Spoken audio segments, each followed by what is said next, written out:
and welcome to the Honest Property Podcast. We are your hosts, Becky and Ruth, the Honest Property Sisters. And on this podcast, we love talking all things property and business. And in this episode, we're going to be talking about... what's it like working with your sibling? Yeah, because I feel like a lot of people are quite... adverse? Well, I mean, when it comes to you and I, they're like, oh, I've never had sisters or siblings working together before. And for us, that's quite surprising. Yeah, well, maybe it's just because we've been doing it for so long, it's normal to us. Yeah. But whenever someone asks us what's it like or why, we're just like, why not? So obviously, every single family is different to the next. And Ruth and I have been very fortunate that we've always had a pretty good relationship since the day of time, since our own days of time. I don't know. If you haven't noticed, Ruth and I are really awful with our sayings. We don't know them very well, or we grasp at them and then they don't work out. But yeah, Ruth and I have got a good relationship. So obviously we fight. Obviously we've fought in our lives and had disagreements.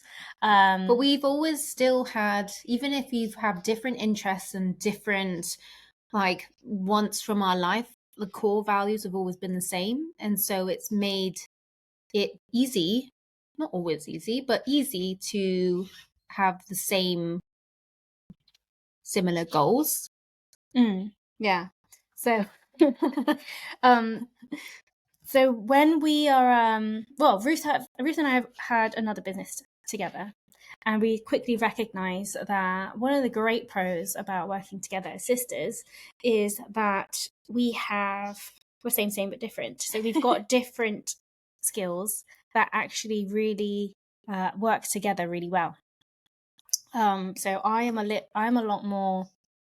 I'll come up with the ideas or get excited by a concept or a route I think we should go down. And then Ruth is the one that's a lot more analytical. Let's actually make a plan, make it happen. And you very much are more like, let's fall forward and figure it out along the way.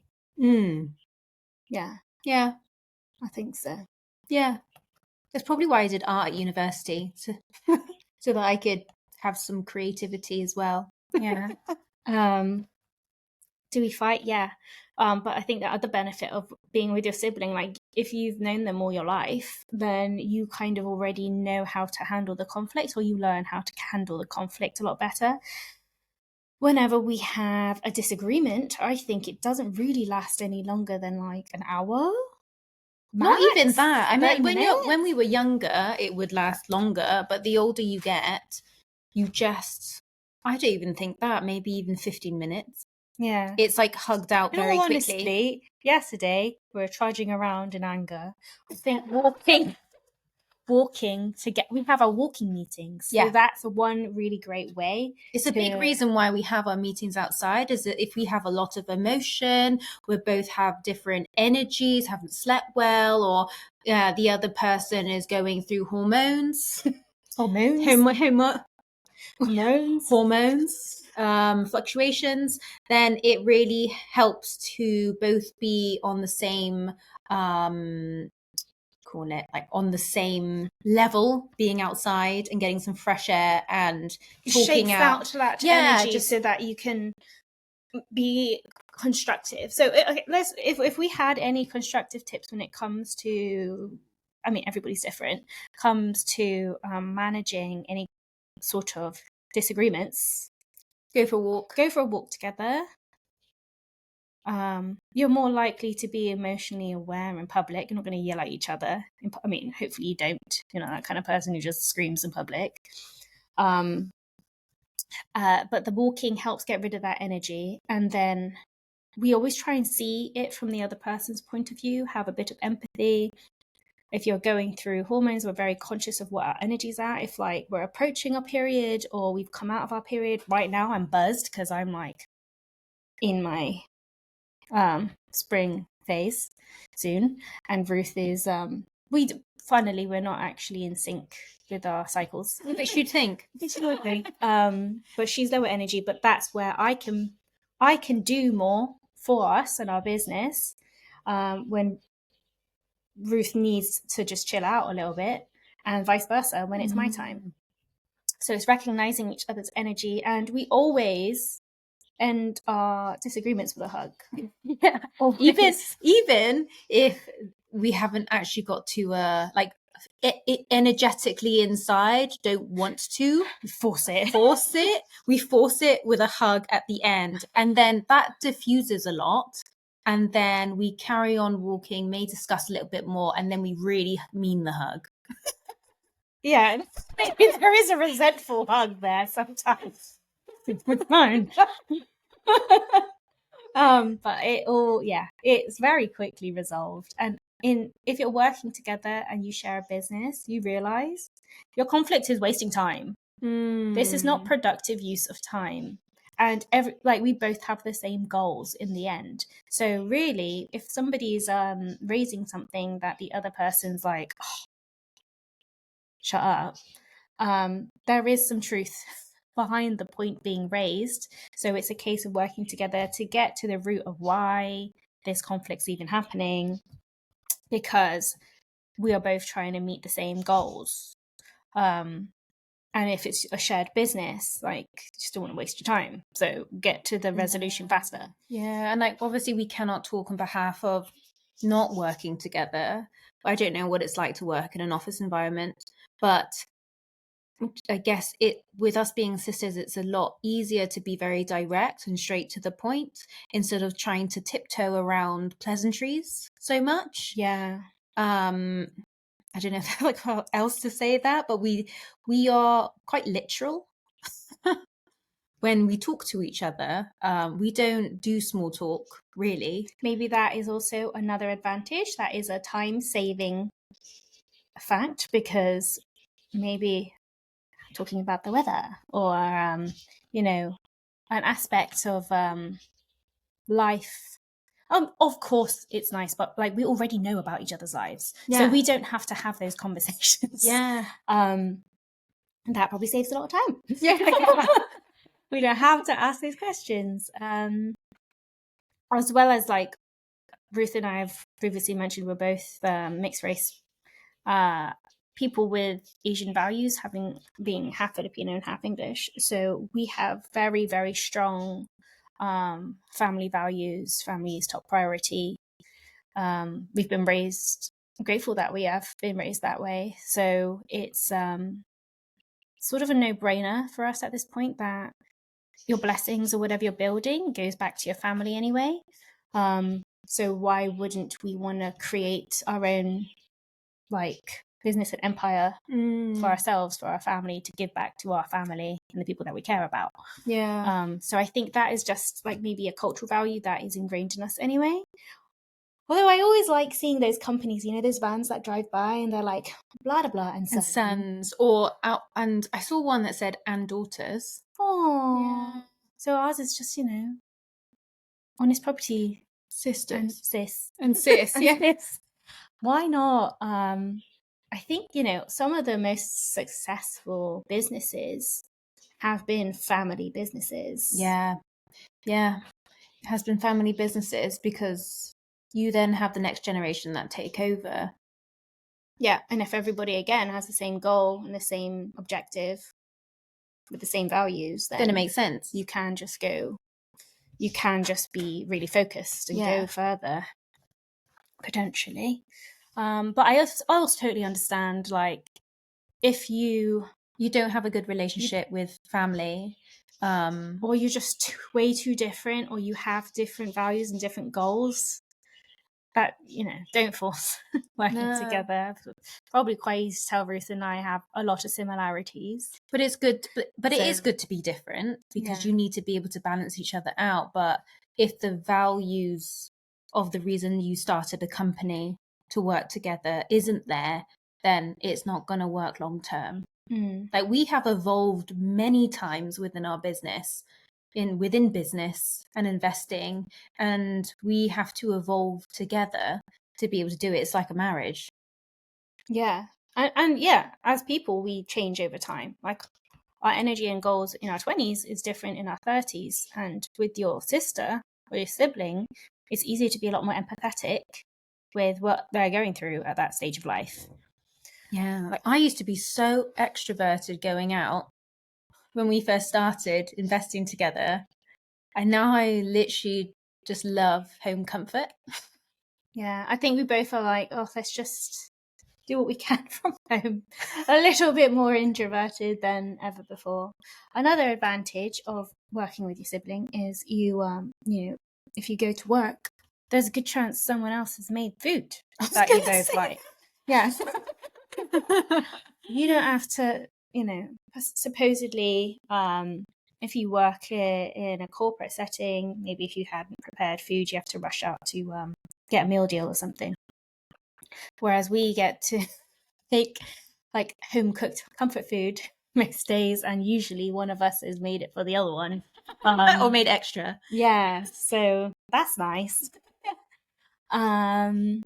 What else is a big pro? Like, I think there's a lot of little pros that make a difference to your day-to-day life. That, well, I mean, if there is like a personal emergency,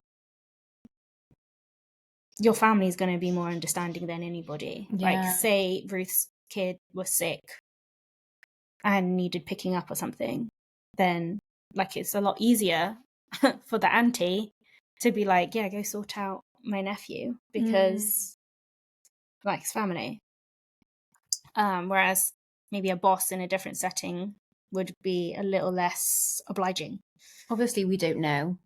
Yeah, it's really hard to say because we just don't know any different. But it's nice also for us to kind of reflect on what maybe things we've been taking for granted being sisters in business. Yeah. What's the cons? Oh, I mean, there's the conflict, and like, I mean, it's the differences, isn't it? Like Ruth has gone through more traditional stages in life. Who's to say what my stages will be? But I think regardless of those stages, whatever they look like and whenever they happen in life, there's always going to be the other person there to pick up or help balance whatever the other person's going through. Actually, on that point, I would say probably a con, and a truthful con, would be because I have chosen what you'd say traditional, and what I'm having a child, there is a difference now with how we work, where I'd say you're a lot more flexible with your time, whereas I need more structured time now. Otherwise, because I'm not a childless person anymore, child-free, whichever term. Yeah. That it means I need to finish by certain times. I can't. In my 20s, it was different, where I would be able to like extend work, and now I just cannot do that anymore. So that's the change. And like values are still similar, but there is change in how we work, because I have more responsibility now. I've got to say as well that life choices, adapting to the other person's life choices. If you choose to have children and get married and change how your life looks, or you have to adapt because the other person's got a partner who's got like a more, maybe they're employed and they have a more of a rigid schedule. That does mean that in our case, I have to be less flexible in order to make sure that we are able to work together. Yeah. Which is fine because it's all adaptable. Yeah. So whatever she can't do, whatever Becky, because I've got more of a rigid schedule. If I cannot do something, then Manai, also, by the way, okay, that's another thing. Ruth keeps saying the word Manai. Manai means, in our Filipino dialect, Bicolano, means older sister. So it's just a nice like thing that is part of our day-to-day lives, where like it's just another reminder that family, like respect to family, is something that just is part of life. Because we use the Ruth always refers to me as Manai. Yeah. But what I was saying back to what I was saying before was that it means then Becky can pursue other things that she might get enjoyment or want to earn money from in the time that I don't have time anymore to be able to focus on work because I've got a kid. So we're able to meet our own projects. AKA And if I ever myself, chose to get married or have a kid or get pregnant, then it will change Rachel, again. Then like it will change adapt again, as well. and we've got to adapt just like because business. life's life. Yeah. I think that I'd say that it's not really a con, but it was like learning to adapt. We are so same but different, and we have chosen different paths personally because of also partner choice and everything choice, and like, and you know, in a way it's kind of good that it was at different times, because say we were doing the exact same, say we were both like no, doing but the I exact don't believe same that. thing. I think we would both still adapt and find a way. I know we'd find a way, but it would make it it's not on the cards. But I'm just saying, if we were both trying to plan a wedding and having babies at the same time, I would love. That would be hard. No, it wouldn't. I think we'd find a way, and I think we'd problem solve it to make sure that we could do it at the same time. Probably. We'd probably have the same wedding on the beach. No.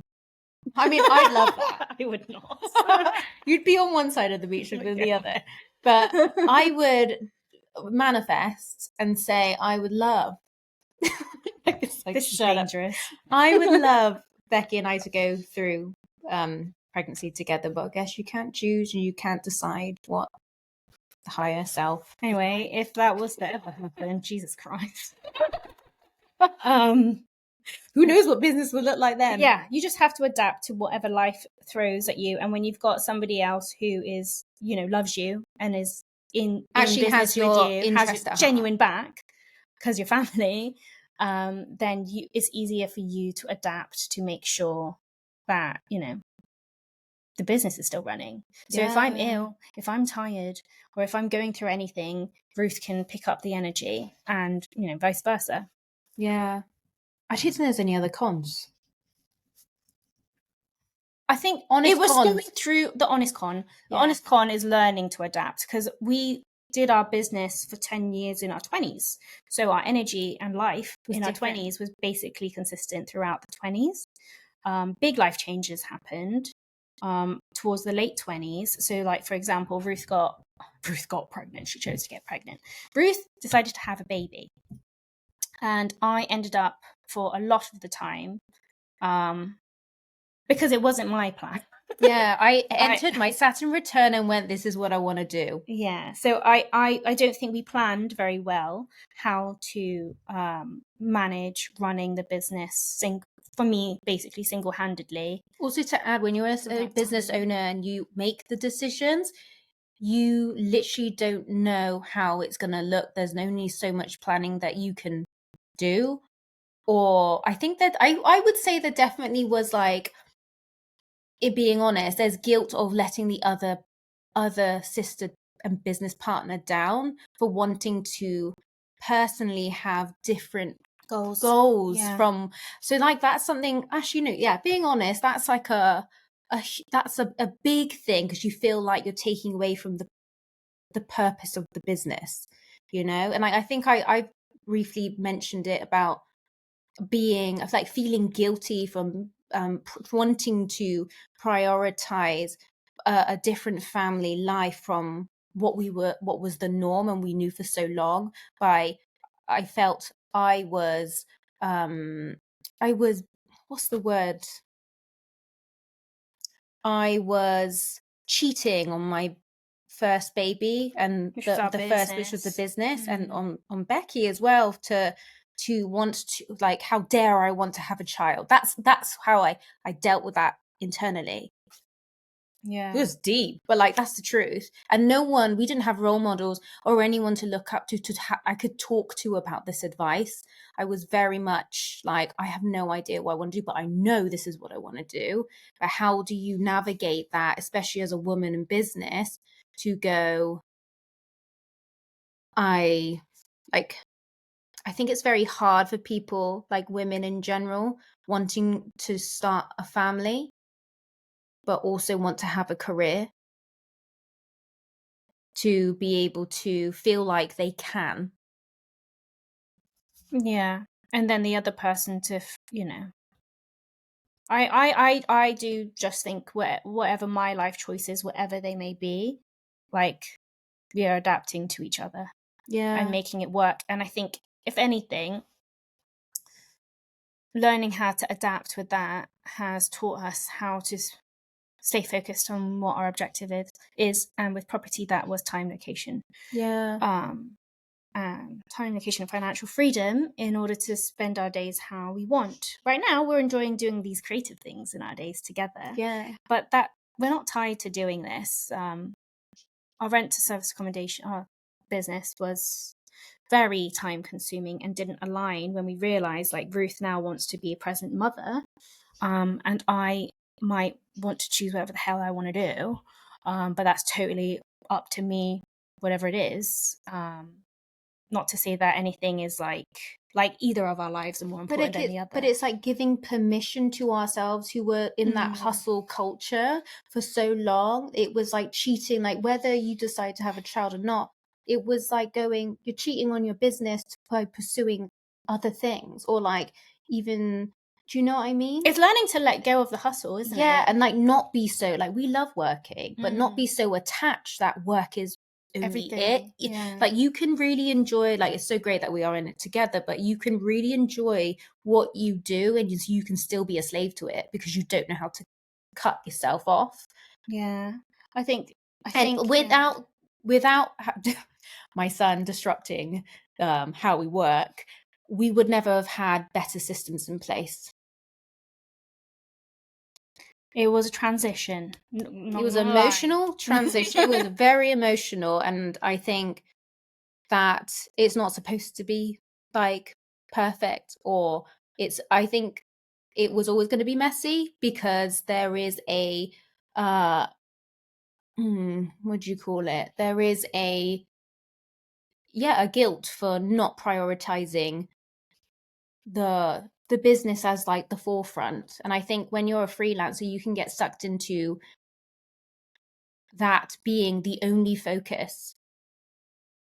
Do you agree with that? I don't know. Like, do you agree with that? I think it's so easy to get. It's hard because we enjoy what we do. Yeah, but that's why it was harder. That's why it was harder to let go. It's like people start investing in property, or people start their businesses because it's a means to an end, and that is to earn money. Typically, that's the primary means. But if you love what you do, then you keep building it up, and you're spending that much time in it. It's harder to give yourself permission to let it go a bit. Yeah, like to ease off a bit, take the pedal. What was it that we had someone on the podcast say, to put a finger on the pulse? No, is that the term? Let's just abandon trying to find what these terminology. As in that it's okay to adapt. And what worked for us in our 20s no longer works in our 30s. Say we weren't sisters going through these life transitions. Oh my goodness. Potentially, business could have just completely dissolved. Whereas, that's a really good point. That's a really good point. It is. And if we weren't sisters, maybe like we wouldn't be so empathetic towards each other's needs. And, I think ongoing, as life continues evolving, we will continue, because for sisters, it's easier to continue being empathetic to each other's needs. And it just said that. What were you thinking of? Your brain went somewhere else. I could see it. I was thinking because, human design. I was just thinking about myself and how I don't come across as empathetic, but I am. Basically, Becky, I am a very empathetic person, naturally. She feels my emotion a lot easier. Like, she just absorbs my energy and emotion. Whereas I'm like, I can appreciate your experiencing your emotion. I'm here to help you, but I'm not feeling it. I'm not feeling what you're feeling. That's where my mind was going. Oh, you're sad. Like, you're sad, I'm sad too. Yeah, if you haven't checked out your human design understanding, like highly recommend it. Actually, Emma from Oaks Hill Property, she She's did so our human wise. design reading. And it was really interesting. I think if you can learn how to understand yourself, then you know how to work better, and not just for yourself, but like with other people who are in your business with you. So if you want to know more about that, then we can point you in the right direction, because it was a huge eye-opener of what we already knew deep down. I'd say that. Deep down of like our inner, like we knew we were these people, but it was good to clarify exactly what we always thought. Oh, one other pro about being sisters in business is like we are, one of our objectives is to help look after our parents. So our steps through our business are obviously trying to meet that goal and that objective, and it has been. So it's more satisfying when you're like working with somebody who has the same, what you're reaching the same goals with together. Yeah. It's like focused action towards a mutual goal. Yeah, I mean, like, you know, who knows, later down the line, we might pursue different businesses that have nothing to do with each other, but we'll always be able to support each other. And this will always be like our main business, because we've invested so much, many years into it. But I think, you know, whatever Becky decides to do out of her other passions outside of what we already do, I will always support that too. And that's the benefit of just being in business with each other, because you've gone through so many hurdles emotionally and physically that you're always going to be a cheerleader for your sibling. Yeah. What are you thinking? You're thinking inside your head now. I mean, that's where I tend to think. Really good at jokes. I mean, Ruth and I, whatever Ruth's interests are, whatever mine are, we're building assets together, ultimately. And I think that is the whole reason we got into property in the first place, is that we have these solid foundations so that we can explore life on our own terms. But it's been a real ride and enjoyable doing it together. So we would obviously bias, but highly recommend it. And I think, like, as a freelancer, a solopreneur, it can be really lonely as well. So I'm grateful that we had each other when we began property at a time when it was just sort of middle-aged guys in suits who were just obviously totally different to us. We couldn't relate with, and we clung to each other at the beginning because we were like, let's figure this out together. And, you know, our investors were family friends. So, like, they gave to both of us. So we're like, well, let's just, you know, two heads better than one. Yeah. And arms and hands as well, because it was quite physical labor. So was our other business. Yeah. Our other business, we had a pet care business. If we weren't able, if you were ill, then you don't earn. Yeah. Whereas with that, we could keep it going because the other person I think could. with property as well, and just investing in property over a lifetime of investing together, your other interests you may want to pursue could change, but property will always be the stable pillar. Exactly. And that's a huge reason of why we will always choose to invest together, because that will always, like family, is the stable pillar of life if you have good family. But property is also poetically that. Yeah. I'm trying to think of other businesses that have like got successful families behind them. Greg's. Also family. Is it? I think so. I don't know. I made that up because I really want a sausage roll. Or, you know, if you fall out with your sibling. I don't know if this is true. This could be totally false. But someone said to me, I think it was Mum, Alfie and Little were brothers and they had a disagreement. So they split. Now they're healthy competition. Because they're both great. Yeah, healthy competition. Life's just funny, isn't it? But yeah, with strong family values and a good relationship, I think working with your sibling is a great idea. Obviously, we're biased. Yeah. That's it. Would you work with your sibling? Have you worked with your sibling?